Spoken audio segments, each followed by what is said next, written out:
Grab a cup of tea or listen as you go, ladies. This is your hour with Dr. Zoe, your life and relationship coach. With encouragement, on-point insight, inspiring guests, health tips, and advice, Dr. Zoe helps busy women keep their mind in the game by redefining your superwoman. You're listening to The Dr. Zoe Show. Welcome to The Dr. Zoe Show, redefining your superwoman. I'm your host, Dr. Zoe.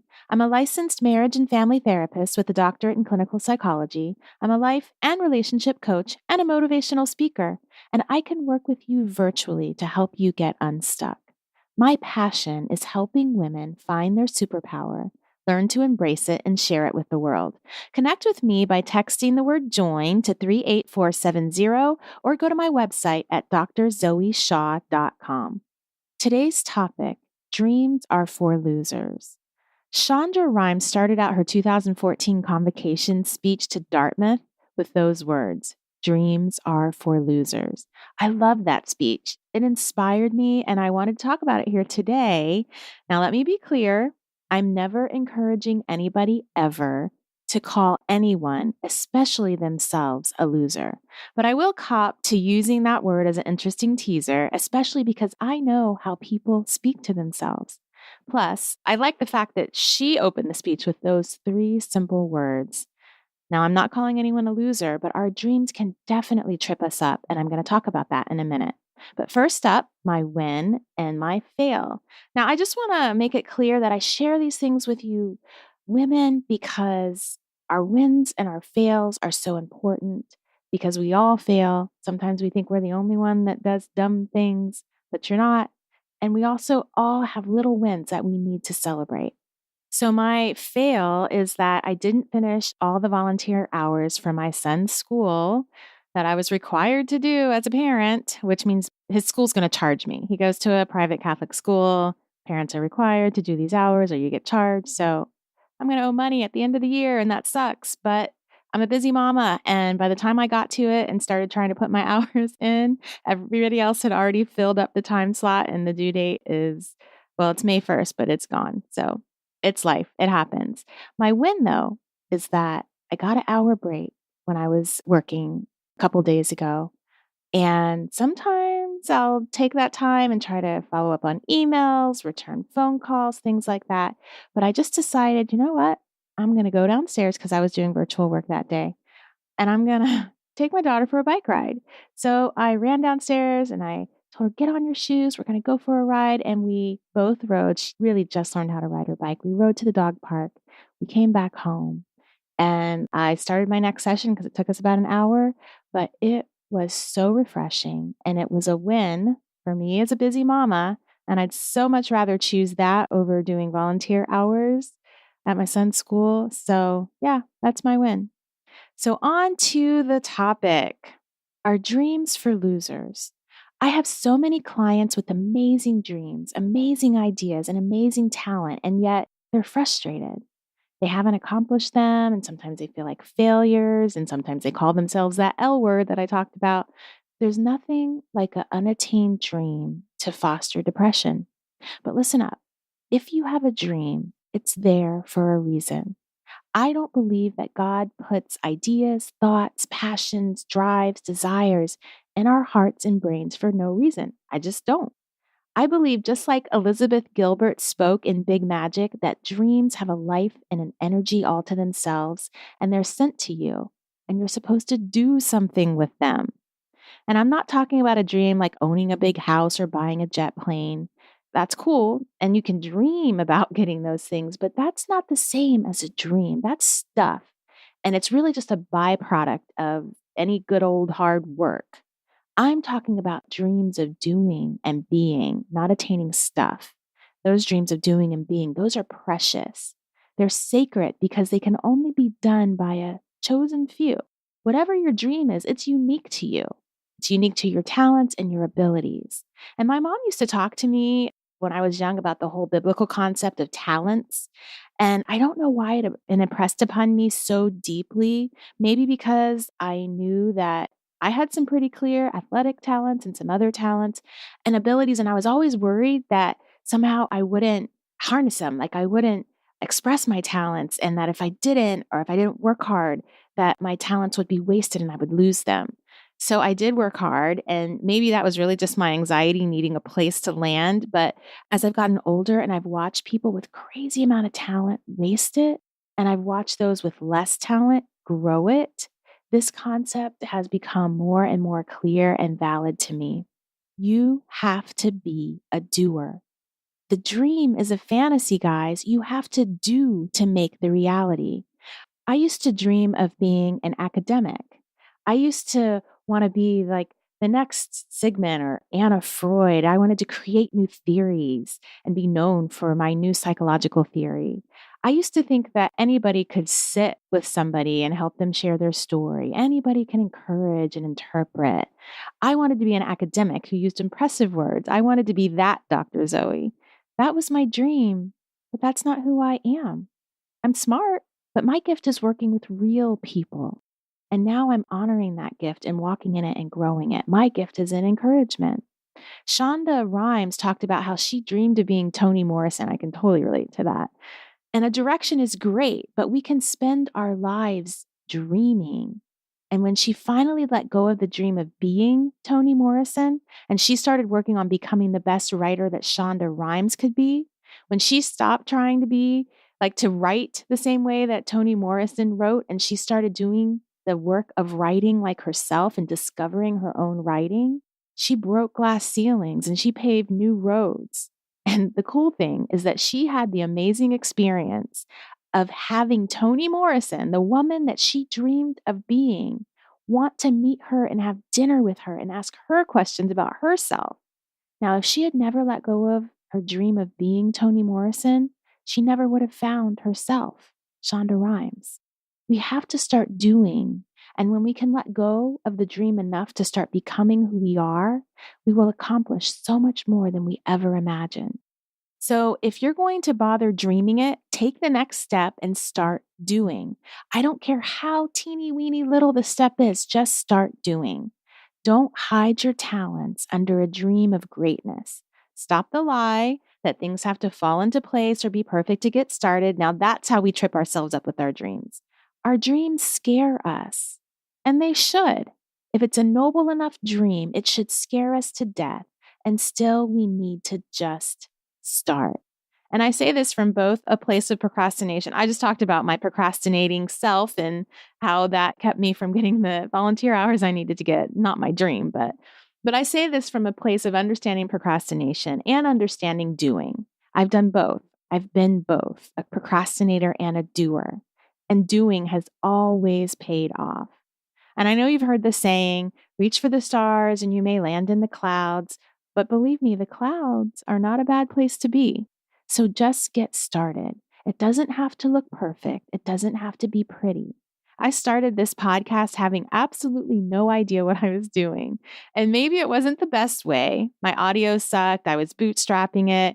Maybe I should have taken 6 months or a year to learn and research what to do. But maybe I never would have gotten it done at all. Maybe if I waited until it was perfect, I never would have had all the right answers.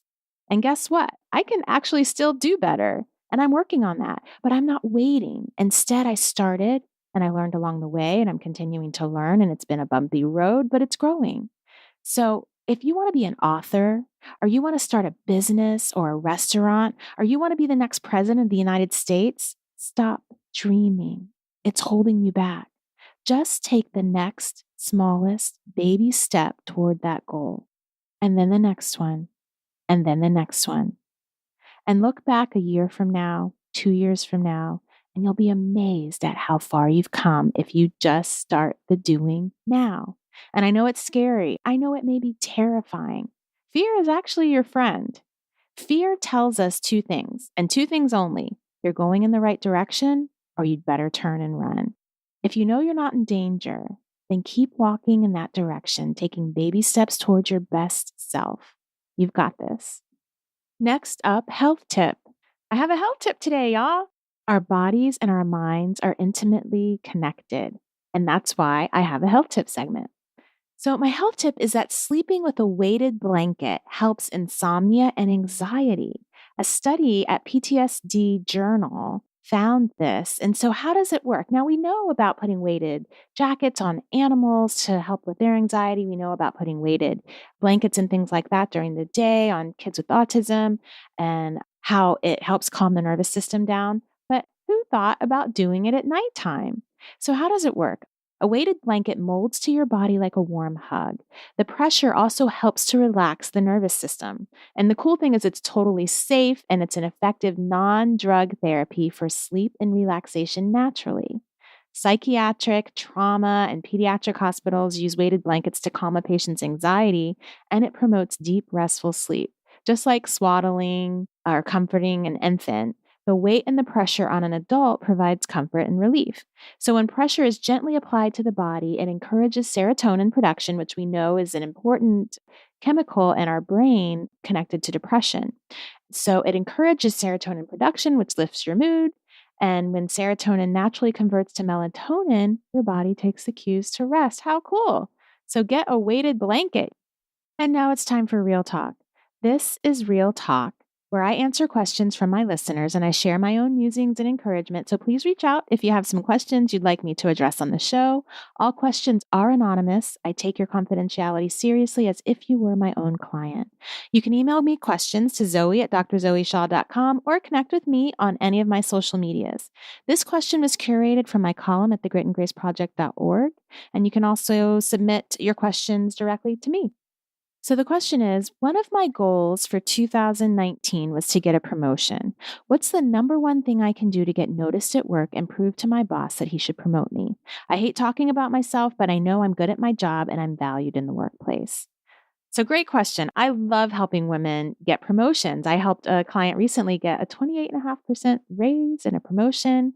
And there isn't just one main thing that can lead to the promotion of your dreams. It's really a combination of things. So I'm going to give you the top ones. The most important thing to understand is that your value at work actually has very little to do with your salary or your promotions. I've seen it time and time again, just like I talked to about, wasted talent. I've seen the scenario where the employee doing most of the work in the company is getting paid the least. And scoring a promotion is about a combination of providing value and possessing confidence. Creating value without confidence does very little except make your boss really happy and you feel angry and resentful. Possessing self-confidence without value, it might get you an edge in the short run, but it's going to come back to bite you. So how do you create both? It seems to me that you know that you do great work and you feel valued in the workplace, so that's great. It's the confidence factor that you need to work on. It's time to fall in love with promoting yourself, or at least make friends with it. And this is something we women tend to have a hard time doing. Now is not the time to be humble. If you're expecting someone else to step up and promote you, good luck, because you might grow old before that happens. So yes, you have to toot your own horn, and that's not just okay, it's good. And this, like I said, is often harder for women than it is for men because we've been taught that it's not ladylike to brag, to boast, or to point out our value over someone else's. The good news, though, is that you can do it with a hefty serving of grace and you can still get your promotion. So here are the top things to consider when you're positioning yourself for a promotion. Number one, you do have to go above and beyond. So doing your job well makes you a great employee, but if you really want to get noticed, find out about the tasks of your desired role and start taking initiative toward that role in any way that fits within the model of your company. Then it's important that you point out what you're doing to your boss. And the best way is to ask for feedback about your tasks. So ask him or her, hey, listen, I've been doing this. Can I have some feedback on it? How do you feel about it? So that way you're pointing out that you're doing it, but you're not like, hey, look at me, I'm so great. You're then asking for feedback. And then be willing to take any constructive criticism and go back and let your boss know what steps you took to improve. Once you feel confident that your boss is aware of your great performance and could actually visualize you in the higher role, then now it's time to actually do the asking. Yes, if you want a promotion, the best way to get it in the timely manner is to ask for it. An excellent book that you should read if you're going through this process is called Rejection Proof by Zhao Zhang. I'm saying his name right. I will put that in the notes, and I probably talked about him before. And reading this book was a game changer for me in my professional life. I learned how to ask for what I want. So number 2 is you have to know your market value. First, it's important to make sure you know exactly what the going competitive rate is for your desired position across the companies. A lot of people manage to land a promotion, but not much of a salary increase because they were focusing on title only. Take your time, do the research. When you go to your boss, this knowledge is going to help you provide a compelling argument that your boss has a difficult time saying no to. Get your numbers straight. Ask for a specific percentage or dollar amount when it comes to your promotion and raise. If you're being paid less than the going rate for what you want your new role to be, that's super easy. This is basically the foundation of your argument. But if you're already being paid a competitive rate based on your desired title, then you've got a little more work cut out for you, but it's still doable. You need to be able to discuss what value you have above and beyond your title and position, what you're actually doing now and how you should be compensated for that. Most people in a position to be promoted have already started to perform some tasks with a new title. So highlight those tasks that we already kind of talked about and highlight the ones that you are doing really well. And then number 3, you've got to make a script. Now, this might sound like overkill, but I promise you, you will not regret it. Create a script that highlights your value, past and current wins, your market value, and your specific requests for the promotion and salary. Memorize it.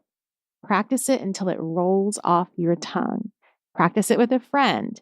Your script should be free of phrases like I think or I feel or I hope. Those are hedging words. State your phrases with certainty and authority. Sometimes that's a hard thing for women to do. State them. You don't have to put any kind of qualifying thing before you say what you say. And the last thing you need to do is watch your body language and your tone. Your confidence is persuasive. When you speak with authority, people tend to believe you. And this is so important because we communicate as much non-verbally as we do through our words. So practice power stances. Look up Amy Cuddy power poses on YouTube. We'll try to get that in the link as well. If you are doing any kind of presenting, speaking, trying to sell yourself, you need to watch that YouTube video. So the steps above have been proven to get my clients raises and promotions that they want. So take them. You've got this. Thanks for tuning into the Dr. Zoe Show.